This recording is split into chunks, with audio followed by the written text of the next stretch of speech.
भारत एक गरीब देश, भारत भूखमरी और बीमारियों का देश, भारत एक सब पेड़ों का देश। ये दुनिया हमारे बारे में बोलती आ रही है, बट इसके बावजूद आज हम बन गए हैं दुनिया की 5th largest economy in the world. पर यहाँ पे भी पहुंच के यूएसए ऐसे कार्टून निकाल रहा है, ये जर्मनी का कार्टून है, ये है यूक्रेन का कार्टून। अब मेरा भारत मान सिर्फ गाने का नहीं, अब इनको दिखाने का टाइम आ गया। अब इस टेबल पे एक चीज दोबारा गौर करिए, आप देखिए पर कैपिटा इनकम भारत का सबसे ज्यादा कम है, ओनली एट 2.6। और यही वो फैक्टर है जिसकी वजह से भारत रुका हुआ है और हमें आगे बढ़ने के लिए इसको ठीक करना बहुत ज्यादा जरूरी है। पर कैपिटा इनकम ये दिखाता है कि देश की पूरी income divided by its population. तो हमारे देश में एवरेज में एक बंदा की इनकम क्या है, और वो इतनी ज्यादा कम है क्यों? एक वो भारत है जो ग्रो कर रहा है, स्टार्टअप शुरू कर रहा है, मॉडर्नाइज हो चुका है, डिजिटल वर्ल्ड में आ चुका है, दुनिया में रूल कर रहे हैं और बहुत पैसे कमा रहे हैं। इसलिए हमारे देश में लग्जरी होम सेल्स इन 2022 हाईएस्ट थी। लास्ट ईयर मर्सिडीज की हाईएस्ट सेल्स रिकॉर्ड हुई है। लिम्बोर्गिनी इंडिया ने जो अपना टारगेट रखा था ना टू सेल कार्स इन 2023, वो इस साल के सिर्फ शुरुआती 3-4 महीने में ही पूरा हो गया। ये है हमारा पहला भारत जो आगे बढ़ रहा है। पर एक दूसरा भारत है जिसको हम पर्दे के पीछे छुपाने की कोशिश करते हैं, और वो भारत है रूरल इंडिया जो मेजोरिटी में है। मैं उन लोगों की बात कर रहा हूँ जो टैक्स नहीं भरते, वो टैक्स स्लैब में आते ही नहीं है। मैं उन लोगों की बात कर रहा हूँ जिनको कंपनी टारगेट भी नहीं करती बिकॉज उनके पास पैसे ही नहीं है। मैं उन लोगों की बात कर रहा हूँ जिनको कोई जॉब्स नहीं दे रहा बिकॉज उनके पास स्किल ही नहीं है। और हमारे देश को बहुत ज्यादा जरूरत है कि सिर्फ भारत का एक हिस्सा नहीं, पूरा भारत एक साथ आगे बढ़े, तभी हम बनेंगे दुनिया की number 1 economy in the world. और आप चिंता मत करना क्योंकि वो दिन बिल्कुल भी दूर नहीं है। भारत की सरकार के 3 ऐसे मेजर इनिशिएटिव्स हैं जिनकी वजह से जो हमारा रूरल इंडिया ना वो एक कदम नहीं 10 कदम आगे बढ़ने वाला है। इस वीडियो में मैं आपको बताऊंगा वो क्या इनिशिएटिव्स हैं जो भारत सरकार ने लिए हैं, क्या प्लान्स हैं, उन इनिशिएटिव्स के क्या नंबर्स हैं और उससे हमारे देश का क्या पोटेंशियल है।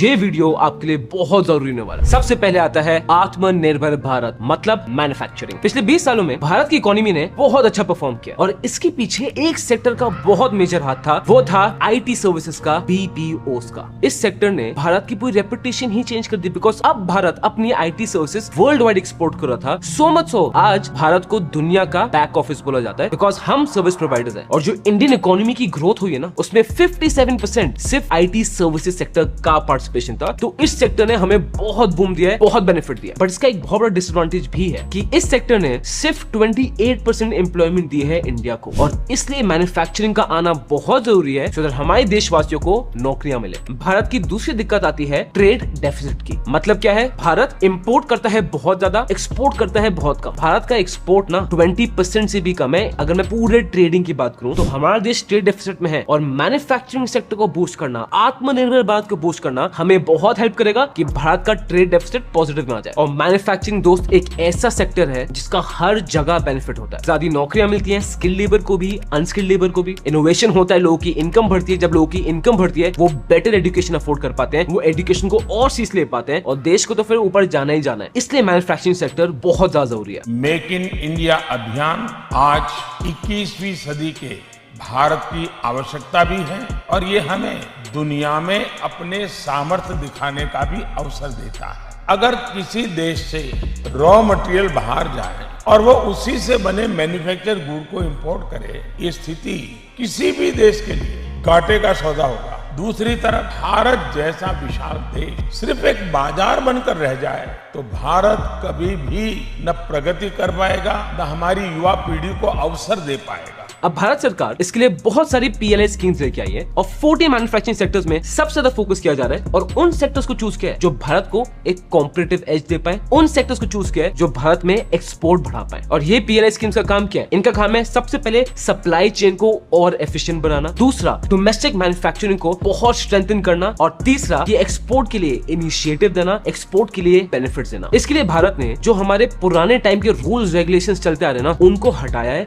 उनको इजी टू अंडरस्टैंड किया है, उनको बहुत लॉजिकल तरीके से अप्रोच किया है, सो दैट जो बिजनेसमैन है, जो मैन्युफैक्चरर है, उसका फोकस ये पेपर वर्क नहीं लगा होना चाहिए, उसका फोकस होना चाहिए अपनी क्वालिटी इंप्रूव करने में। और इसी में मैं आपको बताना चाहता हूँ कुछ ऐसे सेक्टर्स जिसमें भारत सरकार बहुत ज्यादा फोकस कर रही है। सबसे पहला सेक्टर जहां भारत का फोकस जा रहा है वो है डिफेंस सेक्टर। भारत को पाकिस्तान से, चाइना से कांस्टेंट थ्रेट है। इसके लिए बहुत ज्यादा जरूरी है कि हमारे देश की आर्मी ना सेल्फ रिलायंट हो, इंडिपेंडेंट हो और टेक्नोलॉजिकली एडवांस्ड हो। अब इसके लिए जरूरी क्या है कि defence equipments, defence weapons Bharat में ही बनने चाहिए, और सिर्फ बनने नहीं चाहिए, भारत को डिफेंस इक्विपमेंट को एक्सपोर्ट करना चाहिए। सरकार का एम है दैट बाय 2025 हम चाहते हैं हमारी डिफेंस इंडस्ट्री का टर्नओवर $25 बिलियन हो जाए, जिसमें से $5 बिलियन के एरोस्पेस हम एक्सपोर्ट करें। इसके लिए भारत सरकार ने 2.7 लाख करोड़ का ऑर्डर दिया है डिफेंस इक्विपमेंट का हमारी देश की कंपनीज को, जिसकी वजह से जो हमारी डिफेंस की प्रोडक्शन है इंडिया में पहली बार उसने 1 लाख करोड़ को क्रॉस किया है। And for 16,000 crore defence equipments have been exported. ये इंडिया के लिए ऑल टाइम हाईएस्ट है। इसके बाद रिन्यूएबल एनर्जी,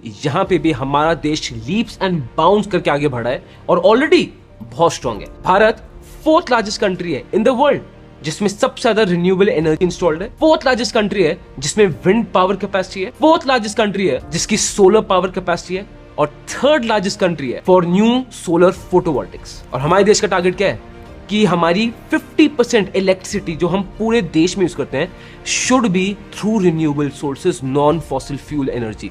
हाँ, मुश्किल है ऑप्टिमिस्टिक बहुत ज्यादा है, बट जिस स्पेस में भारत जा रहा है ना, ये पॉसिबल है। फिर ऑटोमोबाइल इंडस्ट्री आती है जहां पे भारत का टारगेट है कि 2024 तक हमारी ऑटोमोबाइल इंडस्ट्री का साइज डबल हो जाए और पहुंच जाए 15 लाख करोड़, और 2026 तक हम बन जाए दुनिया का 3rd largest automobile market after USA and China. और ये सब पॉसिबल है बिकॉज भारत सरकार बहुत सारी पीएलआई स्कीम्स ला रही है टू फोकस ऑन मैन्युफैक्चरिंग। अभी से एक साइड हो गए क्या? अभी तो आपने दूसरी 2 चीजों के बारे में सुना ही नहीं है। अब बात करते हैं सेकंड इनिशिएटिव की, जो है डिजिटलाइजेशन। भारत डिजिटलाइजेशन में इतना ज्यादा आगे बढ़ गया ना कि खुद भारतीयों को यकीन नहीं होता है कि हमारा देश ने इस लेवल पे परफॉर्म किया है। क्योंकि जो डिजिटलाइजेशन की वॉर है, ये जंग से प्राइवेट कंपनीज नहीं लड़ रही है, public companies, government ministries forefront में आके बेटर परफॉर्म कर रही हैं, वो सबके लिए रास्ता पेव कर रही हैं। अब भारत के लिए डिजिटलाइजेशन इतना ज्यादा जरूरी इसलिए है, 60% जनता हमारे रूरल एरियाज में रहती है, वहां तक कम्युनिकेट करना डिफिकल्ट है, वहां तक पहुंचना डिफिकल्ट है। अब जब हर चीज डिजिटल हो गई ना, जो इकोनॉमिक गैप है अर्बन भारत और रूरल भारत के बीच में, वो ब्रिज हो रहा है। और कंपनीज के लिए तो बहुत ज्यादा जरूरी है, बिकॉज जब डिजिटलाइजेशन होती है ना, बिजनेसेस के लिए क्या आती है? एफिशिएंसी। दुनिया के लिए क्या आती है? भारत में ग्लोबल कॉम्पिटिटिवनेस। डिजिटल इंडिया अभियान ने भारत के ग्रामीण क्षेत्र में एक नई डिजिटल क्रांति को जन्म दिया है। 2014 के पहले हमारे देश में 100 से भी कम ग्राम पंचायतें ऑप्टिकल फाइबर से जुड़ी हुई थी। आज भारत नेट के जरिए 2 लाख ग्राम पंचायतें ऑप्टिकल फाइबर से जुड़ चुकी। ये देखिए हमारे देश की डिजिटलाइजेशन की अचीवमेंट्स। यूपीआई इस लेवल पे जा रहा है, बाहर के देश हमें कॉपी कर रहे हैं, जहां पे 30 बिलियन ट्रांजैक्शन हुई हैं पिछले 5 महीनों में। उसके बाद आधार कार्ड है, उसके बाद Covid vaccination drive which was amazing, उसके बाद डिजिटल लॉकर, फिर जीरो बैलेंस बैंक अकाउंट्स, ई ट्रांजैक्शंस, हर एक चीज। एक बार आप वीडियो पॉज करके इसको देखना कि किस लेवल पे हमारी डिजिटलाइजेशन हो रही है। फिर आते हैं इंटरनेट यूजेज पे। हमारे देश में अगर मैं इंटरनेट यूजेज लूंगा फ्रॉम 2017 टू 2021, हम 53% CAGR से ग्रो किए हैं। और आजकल तो आप देखेंगे जो जेनजीज हैं फोन पे कम से कम 8 घंटा निकाल रहे हैं, और ये भारत के लिए बहुत बड़ा पोटेंशियल है बिकॉज ये एक ऑनलाइन मार्केट स्पेस खोलता है। एज्यूम्ड ये है कि भारत बाय 2030 दुनिया का 2nd लार्जेस्ट ऑनलाइन मार्केट बन जाएगा, जिसकी वजह से बहुत बिजनेसेस को बूम मिलता है। और इसी डिजिटलाइजेशन की वजह से जो बीपीओ सेक्टर, आईटी सर्विसेज हमारा ऑलरेडी इतना स्ट्रांग है ना, वो और भी स्ट्रांग होता जाएगा। ये आप देखिए हमारी सर्विस एक्सपोर्ट्स किस पेस में बढ़ रही हैं। और सर, आप गोयला की बात मानो, अगले 20 साल आप भारत को देखना, हमारा देश ना रोबोटिक्स में नंबर 1 हो जाएगा। ऑलरेडी हमारा देश आर्टिफिशियल इंटेलिजेंस का दुनिया का कैपिटल बनने की कगार में खड़ा हुआ है। और एक बार आप ये सोचना, हमारा देश वही देश है जिसका दुनिया मजाक उड़ाती थी कि हम अनपढ़ हैं, और आज दुनिया के आर्टिफिशियल इंटेलिजेंस के कैपिटल बनने की कगार में खड़े हैं। और जो इंडिया में वर्कफोर्स है, जो इंडिया में स्किल्ड लेबर है, जो इंडिया में ब्रेन पावर है, इट इज एक्सपेक्टेड कि जो दुनिया की सबसे बड़ी कंपनीज की टेक्नोलॉजिकल प्रॉब्लम्स होंगी, टेक्नोलॉजिकल वॉरफेयर होंगी ना, उन सब का सोल्यूशन आएगा सिर्फ और सिर्फ भारतीयों से, सिर्फ और सिर्फ हम इंडियन से। और इसकी वजह से banks, health care sector, telecom operators, IT companies, electronics, आप किसी भी सेक्टर का नाम ले लो, सबको बेनिफिट मिलेगा। आज ना हम उस जगह खड़े हैं कि हमारे देश में आप किसी भी सेक्टर में रैंडमली पत्थर मार दो ना, उस सेक्टर से सोना निकलेगा। हर जगह ग्रोथ पोटेंशियल है, और इस पूरे पोटेंशियल को जो पूरा एक साथ जोड़ता है ना, वो है हमारी भारत का 3rd इनिशिएटिव, जो है इंफ्रास्ट्रक्चर। जिस देश में इंफ्रास्ट्रक्चर स्ट्रांग होता है उस देश को आगे बढ़ने से कोई रोक ही नहीं सकता है, बिकॉज जब इंफ्रास्ट्रक्चर अच्छा है कंपनीज के लिए काम करना आसान है, ट्रांसपोर्टेशन में कोई प्रॉब्लम नहीं है, बिजली में कोई प्रॉब्लम नहीं है, गैस पाइपलाइन में कोई प्रॉब्लम नहीं है, पूरा देश कनेक्टेड हो जाता है।